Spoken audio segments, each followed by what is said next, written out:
Captain Jake Morrison stood on the bridge of the UES Falcon and watched the stars through the main screen. His ship was small compared to the giant alien vessels that now filled the outer rim of human space. The Falcon measured only 300 meters from nose to tail, barely larger than an old Earth destroyer. Lisa Hayes walked up beside him holding a datapad with the latest reports from Earth Command. Her face showed the worry that every human felt these days. The Galactic Council had made their demand clear and simple: give up all human colonies. Beyond the Sol System or face total war. Jake took the pad and read through the alien fleet numbers. 17 different species had joined together against humanity. Their ships were massive things that stretched across space like floating cities. The Vorthic dreadnoughts alone were over 5 kilometers long and packed with enough firepower to glass entire planets. The Kelani battle cruisers carried shields that could stop nuclear weapons without even flickering. The Thorian warships moved in formations so large they blocked out stars. Every report made it clear that humanity faced enemies with technology, and numbers that should have meant certain defeat. Lisa pointed to one section of the report that made Jake shake his head in disbelief. Earth Command had received the alien ultimatum 3 days ago. The galaxy expected humans to either surrender their colonies or send out their largest warships for a final desperate battle. Instead, Admiral Kevin Brooks had made a decision that puzzled everyone, including his own officers. Earth would respond with the Small Fleet Initiative. 200 of humanity's smallest military vessels would launch within the week. No massive battleships, no planet-killer weapons, just tiny frigates like the Falcon with crews of 50 people or less. Jake remembered the meeting where Admiral Brooks had announced this plan. Half the room thought the old man had lost his mind. The other half wondered if this was some kind of elaborate surrender disguise.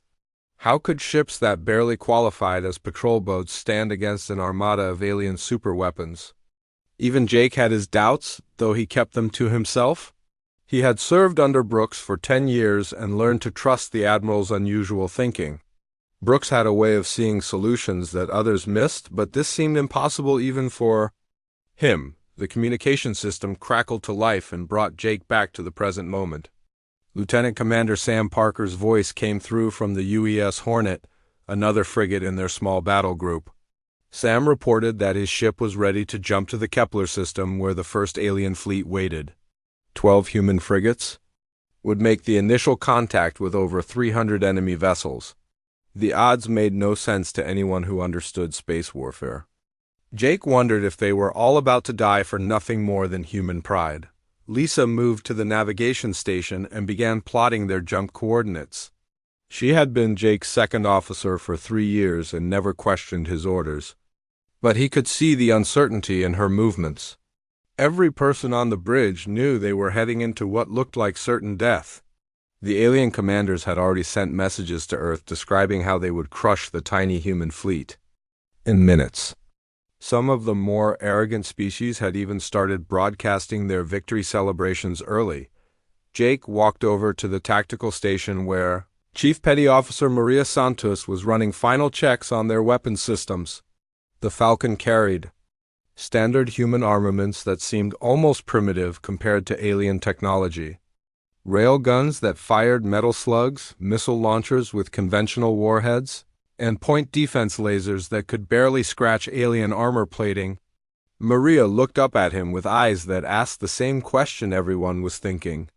How were they supposed to fight ships that were 15 times larger and 100 times more powerful? The answer came in a sealed data packet that arrived just before their scheduled jump time. Admiral Brooks had finally revealed the real plan to his ship captains. Jake read through the tactical briefings and felt his doubts begin to fade. The Admiral had not lost his mind after all. Humanity was not sending their smallest ships to fight a conventional battle. They were going to show the galaxy something it had never seen before.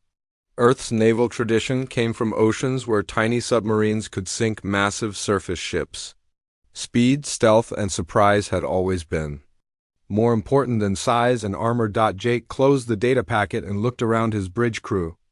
These were not the faces of people going to their deaths anymore. They were warriors who finally understood their mission.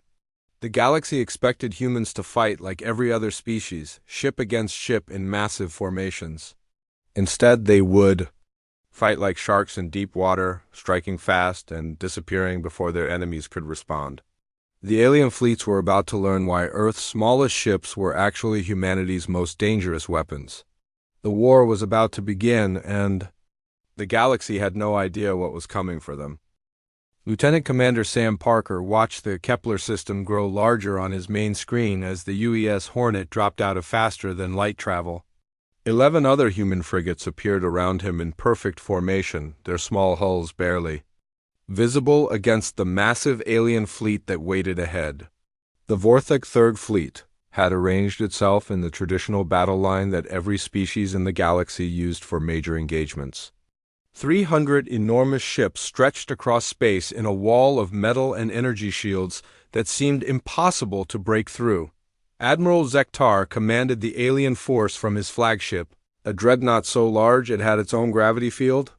The reptilian commander had fought dozens of space battles and won them all using the same basic strategy. His ships would form an impenetrable barrier and destroy any enemy that came within range of their weapons. The human vessels approaching. His fleet looked like insects compared to his mighty warships.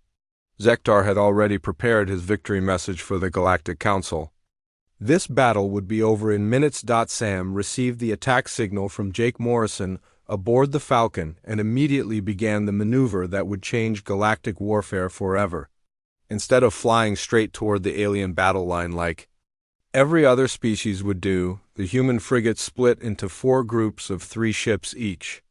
They accelerated to maximum speed and spread out in 3 dimensions, using space itself as their battlefield rather than treating it like a flat ocean surface. Chief Engineer Maria Santos had spent months modifying the Falcon's engines for exactly this kind of combat.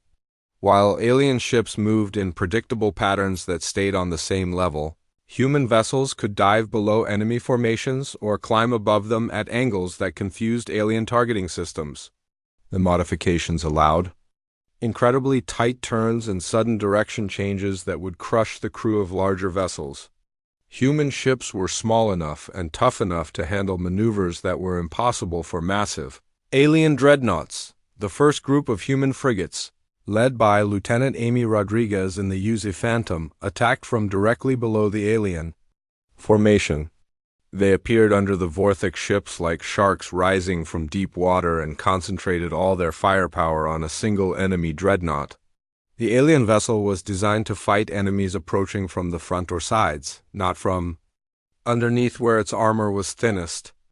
Railgun slugs and missiles tore through the ship's belly and destroyed its main power core in less than 30 seconds. Before the Vorthek could respond to this attack, the second group of human ships struck from above. Captain Ben Clark in the U.S. Eagle led his 3 frigates in a diving attack that hit another alien vessel from its weakest point. The massive enemy ship tried to turn its weapons upward but moved too slowly to track the fast human vessels. By the time the alien gunners figured out where to aim, the human ships were already gone. The third and fourth groups of frigates hit the alien flanks at the same time, appearing on both sides of the formation and targeting the command ships that controlled each section of the battle line. Communications specialist Nina Bell intercepted the frantic alien radio chatter as their commanders tried to understand what was happening. The Vorthak had never faced an enemy that could attack from every direction at once. Their weapons were designed to destroy large targets moving in straight lines, not small fast ships that appeared and disappeared like ghosts. Admiral Zektar watched in shock as his carefully planned battle formation fell apart in minutes. 6 of his largest dreadnoughts were either destroyed or badly damaged, and the human ships had taken no losses at all. Every time his gunners locked onto a human vessel, it vanished in a flash of faster-than-light travel and reappeared somewhere else entirely. The tiny human ships were using micro-jumps to teleport around the battlefield faster than his targeting computers could follow. Sam Parker led the next wave of attacks, bringing all 12 human frigates together in a coordinated strike against the alien command ship. They approached from 6 different angles at once, forcing Admiral Zektar to choose which grouped to engage while the others hid his vessel from its blind spots. The alien flagship shields flared and sparked under the concentrated human assault. Warning alarms filled the bridge as critical systems began to fail throughout the massive ship. The Vorthak tried to adapt by breaking their formation and spreading out to cover more space, but this only made them easier targets for the human pack hunters. Individual alien ships found themselves surrounded by multiple human frigates that struck like wolves, bringing down much larger prey. The humans would appear, attack the most vulnerable systems on an enemy vessel, then vanish before return fire. Could reach them. Within 2 hours, the Vorthak Third Fleet was in full retreat. Over 50 alien ships had been destroyed or disabled by just 12 human frigates that seemed to be everywhere at once. Admiral Zektar sent an emergency message to the Galactic Council, warning them that humanity possessed some kind of new super weapon that made their ships nearly impossible to fight.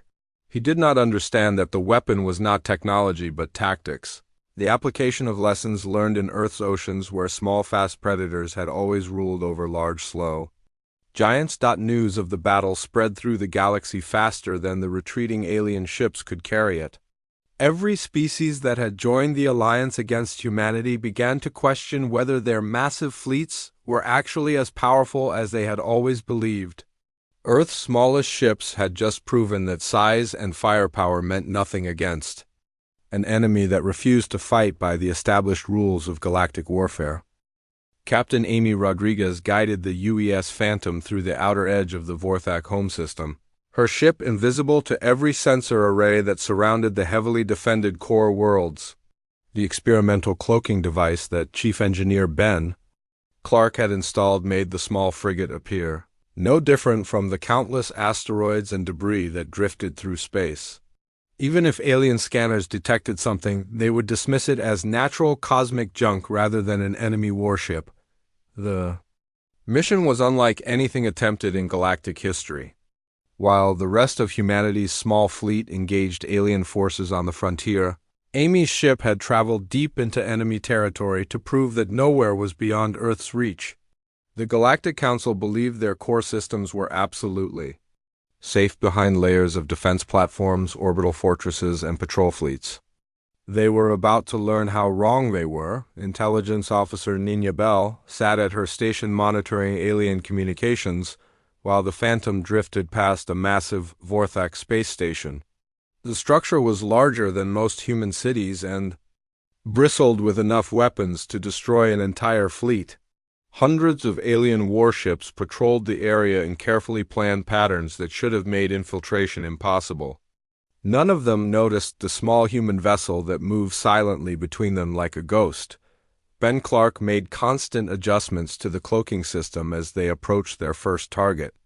The device worked by bending light and sensor waves around the ship's hull, but it required precise calibration to fool different types of alien technology. Each species in the Galactic Council used different scanning methods, and the human team had to adapt their stealth system for each new challenge.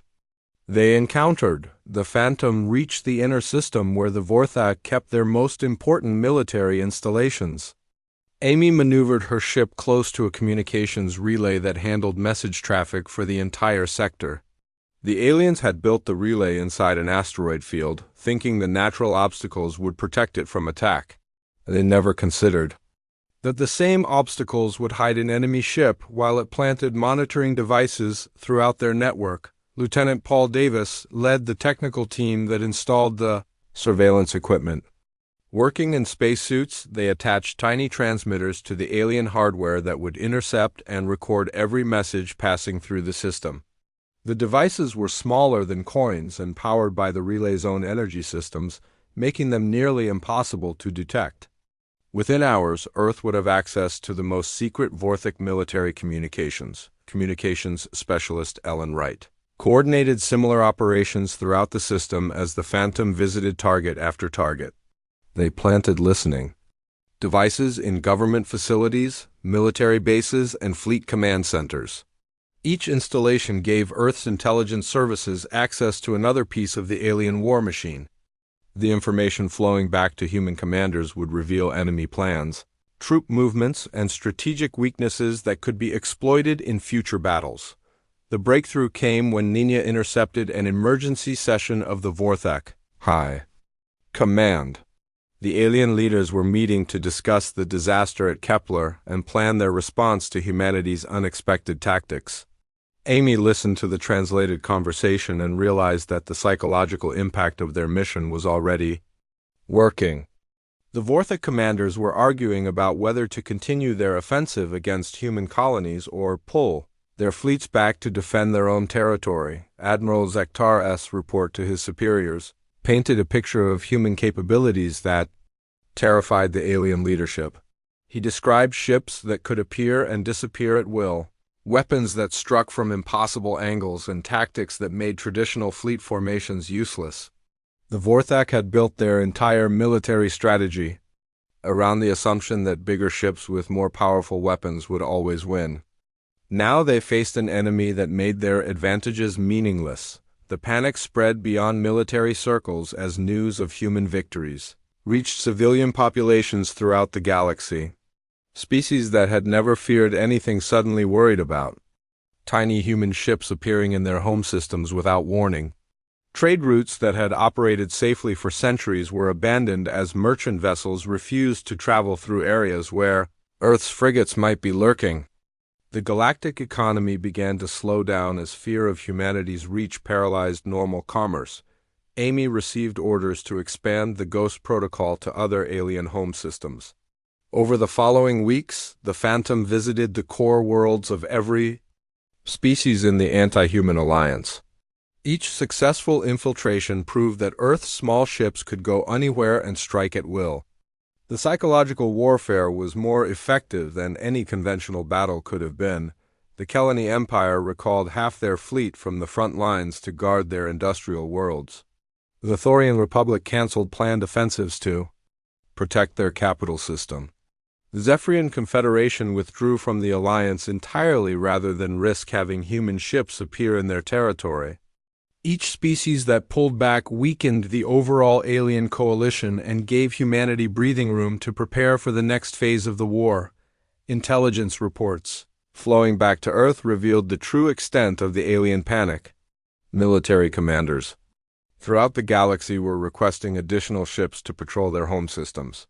Civilian governments were building new defense platforms and early warning networks. Resources that should have been used for offensive operations were instead diverted to protecting against an enemy that seemed to be everywhere at once. The Ghost Protocol had achieved something that no conventional military force could have accomplished. Without firing a single shot, Amy's mission had turned the galaxy's greatest powers against each other as they competed for limited defensive resources. The aliens were no longer thinking about conquering humanity. They were too busy trying to protect themselves from an enemy that could strike anywhere without warning, Captain. Amy Rodriguez brought the Phantom back to human space after 6 weeks of deep reconnaissance. Her small ship had visited over 30 alien systems and planted surveillance devices that would provide intelligence for years to come. More importantly, she had proven that Earth's smallest vessels possessed the ultimate strategic weapon, the ability to make their enemies afraid of shadows in the dark. Admiral Helen Foster watched the tactical display from the bridge of the UES Liberty as reports flooded in from across human space. The Alien Alliance was adapting to Earth's small ship tactics by building smaller, faster vessels of their own. Vorthok strike cruisers now moved in packs similar to human frigates, while Kelani interceptors tried to match the speed and agility that had made Earth's fleet so effective. The galaxy was learning from its defeats, and humanity needed to stay ahead of the curve. Intelligence reports from Captain Amy Rodriguez's Ghost missions revealed the full scope of the alien adaptation. Every major species was retooling their shipyards to produce vessels that could fight using human tactics. The Thorian Republic had cut their massive dreadnoughts in half to create more maneuverable cruisers. The Zephyrian Confederation was training pilots in three-dimensional combat maneuvers. Even the proud Vorthak were abandoning their traditional battle formations in favor of smaller, more flexible units. Helen received the order from Admiral Kevin Brooks to implement humanity's response. The Centauri system would become the testing ground for Earth's most devastating military doctrine. 4 alien species had combined their new fast attack fleets and were advancing on the human colony world of New Geneva. Over 800 enemy vessels approached the system, each one designed specifically to counter the tactics that had made human frigates so successful. The alien commanders believed they had solved the human puzzle. Admiral Keffer of the colony led the combined fleet with confidence that his new tactics would finally break Earth's small ship advantage. His vessels moved in loose formations that could respond quickly to attacks from any direction. His pilots had trained for months in combat maneuvers that copied human battle techniques. The alien fleet was ready for everything humanity had shown them so far. What they were not ready for was what appeared when the human defense force arrived in the Centauri system. Instead of the expected 200 frigates, the aliens faced something that defied their understanding of space warfare. 2,000 small craft filled the space around New Geneva, but only 200 of them were actually human ships. The rest were autonomous combat drones that each frigate had deployed like seeds scattered by the wind. Lieutenant Paul Davis coordinated the swarm from his position aboard the UES Hornet. The drones were marvels of human engineering, each one no larger than a fighter craft, but packed with sensors, weapons, and artificial intelligence that allowed them to operate independently. They moved together like flocks of birds or schools of fish, responding to threats and opportunities with a coordination that seemed almost alive. Chief Tactical Officer Ellen Wright had programmed each drone with a simple but deadly mission: find the most critical system on an enemy vessel and disable it. The drones did not need to destroy the massive alien ships. Just cripple them by taking out their engines, weapons, or life support systems.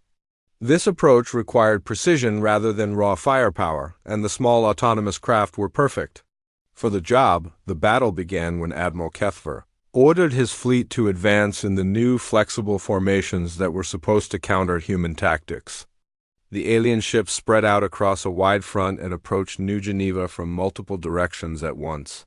The strategy should have prevented the humans from concentrating their attack on any single point while maintaining enough coordination to overwhelm the defenders through superior numbers. Instead, the alien fleet found itself engulfed by a cloud of mechanical death that descended on them like a swarm of angry insects. Thousands of drones moved through the enemy formation, too small and numerous for the alien point defense systems to target effectively. Each drone selected a different enemy ship and began attacking the specific systems that would cause the most damage. Captain Jake Morrison watched from the Falcon as the first wave of alien vessels began to lose power. The drones had targeted their fusion reactors with surgical precision, cutting power conduits and destroying control systems until the massive ships became helpless hulks drifting through space. The aliens tried to respond with their own weapons, but their guns were designed to fight large targets, not thousands of tiny autonomous craft. The psychological impact was immediate and devastating.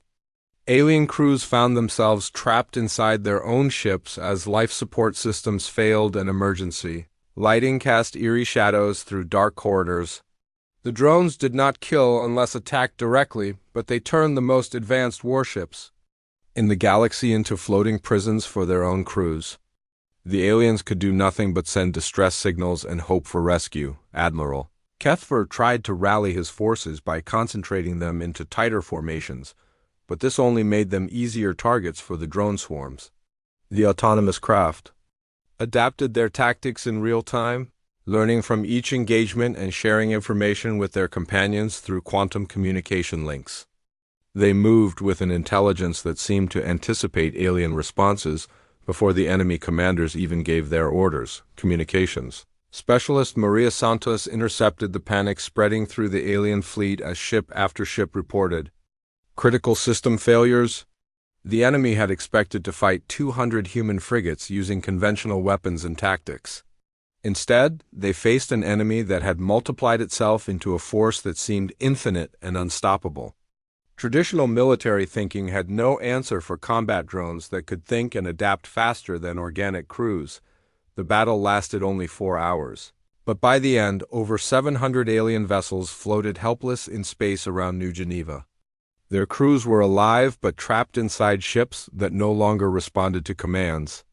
The human drones had achieved total victory without destroying a single enemy vessel or killing more than a handful of alien personnel who had attacked them directly. Word of the Centauri battle spread through the galaxy faster than light itself could carry the news. The image of thousands of human drones swarming through alien fleets became the stuff of nightmares for military commanders throughout known space. Every species that had joined the alliance against humanity began to question whether they possessed any weapon capable of stopping an enemy that could multiply its forces at will. Admiral Helen Foster received surrender offers from 3 alien species within a week of the battle. They had seen what human technology could accomplish and wanted no part of a war against an enemy that seemed to possess unlimited numbers of intelligent weapons. The swarm doctrine had proven that Earth's advantage was not just in tactics or training, but in a fundamental approach to warfare that made traditional military thinking obsolete. The Galactic Council made their final desperate decision in a secret meeting held aboard the massive fortress ship Eternal Dominion. Representatives from 12 remaining alien species gathered to plan what they knew would be their last chance to defeat humanity before Earth's small fleet conquered the entire galaxy. The humans had proven that traditional space warfare was obsolete, but the Council had one advantage that no tactical genius could overcome. They still had more ships than humanity could possibly handle in a single battle. Admiral Vexthal of the Thorian Republic presented the plan that would either save the Galactic Alliance or destroy it completely. Every remaining warship from every member species would combine into one massive armada and strike directly at Earth itself. Over 3,000 vessels would converge on humanity's home system and overwhelm the defenders through sheer numbers. Even if human tactics could defeat superior technology, they could not possibly fight an entire galaxy at once. The alien fleet that assembled in the outer reaches of the Sol system was the largest military force in recorded galactic history. Dreadnoughts from 17 different species formed battle lines that stretched across millions of kilometers of space. The combined firepower of the Armada could have reduced Earth to molten rock within hours, but the alien commanders were not interested in destroying humanity's homeworld. They wanted to capture it intact and use human military technology for their own purposes. Admiral Dan Murphy received the reports from Earth's long-range sensors and felt the weight of impossible responsibility settle on his shoulders. He commanded, only 400 frigates against an enemy force that darkened the space around Earth's sun. Every strategic simulation showed the same result: total human defeat within the first hour of battle. The numbers were simply too overwhelming for any tactical brilliance to overcome. The alien armada advanced slowly toward Earth, confident that this time nothing could save humanity from total defeat.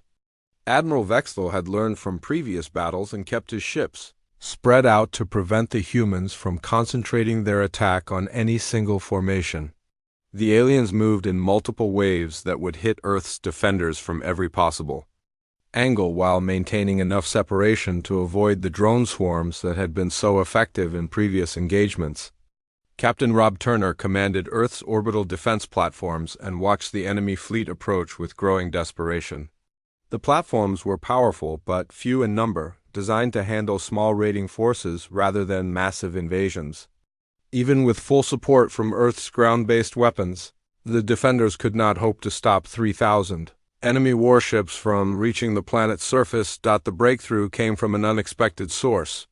Lieutenant Commander Grace Hall, piloting the UES Eagle, had been studying Earth's atmospheric conditions and magnetic field patterns for weeks. She proposed something that even her own officers thought was complete suicide. Humanity's frigates would engage the alien fleet inside Earth's atmosphere, using the planet itself as both weapon and shield. The idea violated every principle of space warfare that had been established over thousands of years of galactic conflict. Massive starships were never meant to operate inside planetary gravity wells where atmospheric friction and magnetic interference could destroy their delicate systems. The aliens had built their vessels for the vacuum of space, not for combat. In the turbulent environment surrounding an inhabited world, human ships were different.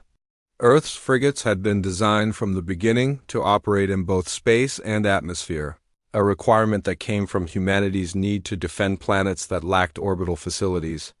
The small vessels were built like atmospheric fighters rather than traditional starships, with reinforced hulls and shielding that could handle the stresses of planetary environment combat. Admiral Dan Murphy made the decision that would either save Earth or destroy it. The human fleet would retreat toward the planet's surface, drawing the alien armada into Earth's gravity well where human ships would have every advantage. It was a strategy that had never been attempted in galactic warfare because no species had ever been desperate enough to fight a space battle inside a planetary atmosphere. The first alien ships entered Earth's outer atmosphere in pursuit of the retreating human fleet. The massive vessels immediately began experiencing problems that their designers had never anticipated.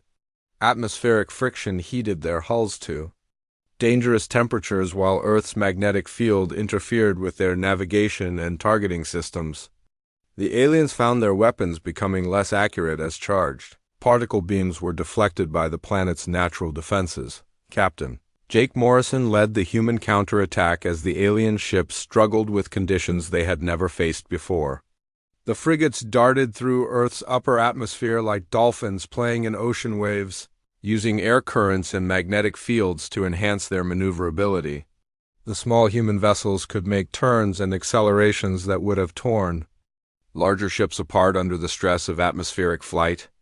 The first alien dreadnoughts began breaking apart as they descended too far into Earth's gravity well. Ships that massed millions of tons were never meant to handle the structural stresses of atmospheric flight.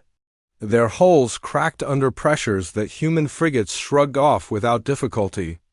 Admiral Vexthal watched in horror as his most powerful vessels became burning meteors streaking across Earth's sky. Lieutenant Commander Grace Hall proved her theory correct as alien after alien ship fell victim to Earth's natural defenses. The planet's atmosphere acted like a selective barrier that allowed human ships to operate normally while crippling their enemies. Magnetic storms disrupted alien electronics while atmospheric turbulence made their weapons useless. The humans had turned their own world into the ultimate defensive weapon. The battle became a nightmare for the alien crews as their ships lost power and control in Earth's hostile environment. Some vessels managed to retreat back to space, but hundreds more fell toward the planet's surface in uncontrolled crashes. The lucky ones burned up completely during atmospheric entry.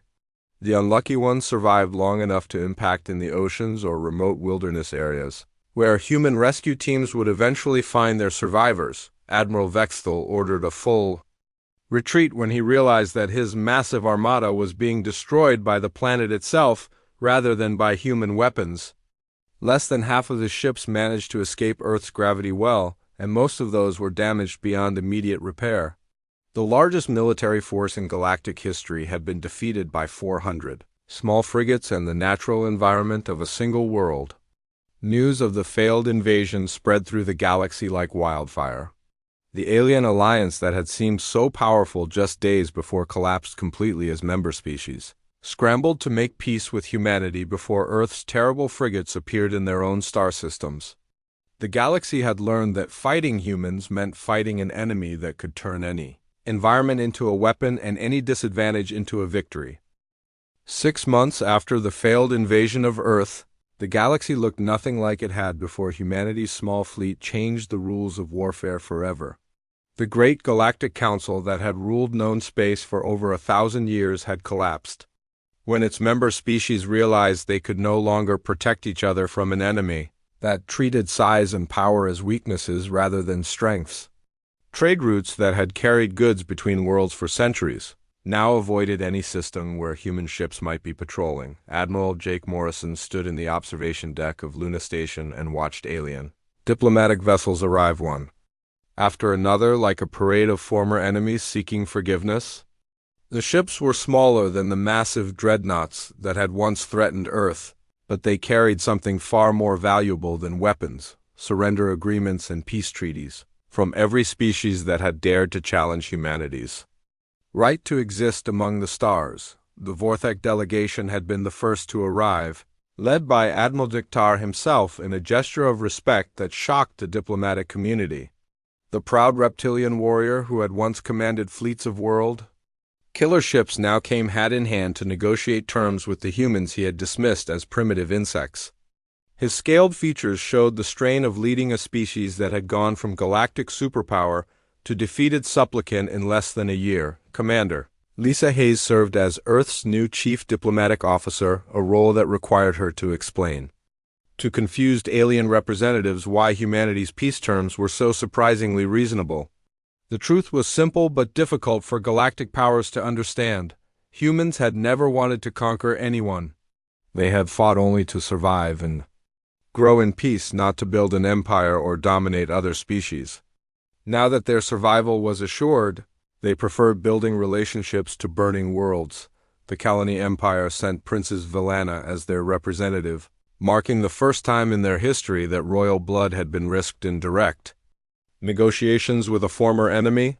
The elegant feline humanoid had expected to face demands for tribute, territory, or technological secrets.